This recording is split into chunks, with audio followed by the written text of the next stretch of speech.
ناظرین، 14 سالہ بچہ جو دین کی تعلیم حاصل کرنے مدرسے گیا مگر وہاں سے لاش بن کر نکلا۔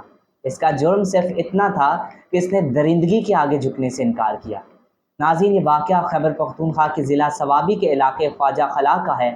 مدرسے میں پڑھنے والا ناظرین ایک بچہ جسے جنسی طور پر ہراساں کیا گیا، تشدد کا نشانہ بنایا گیا، حتیٰ کہ وہ جان سے ہاتھ دھو بیٹھا۔ مدرسے کے قاری صاحب جن کا نام عمر فاروق، ان کے بیٹے احسان اللہ اور عبداللہ، جن میں سے ایک نے بچے کو وہ جنسی تعلقات پر مجبور کیا۔ بچے نے انکار کیا اور پھر اس کی سزا شروع ہو گئی۔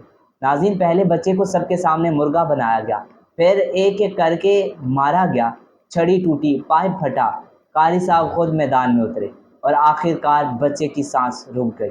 ناظرین، یہ واقعہ انوکھا نہیں ہے۔ چائلڈ پروٹیکشن یونٹ کے ایک رپورٹ کے مطابق صرف ایک سال میں 794 کیسز رپورٹ ہوئے ہیں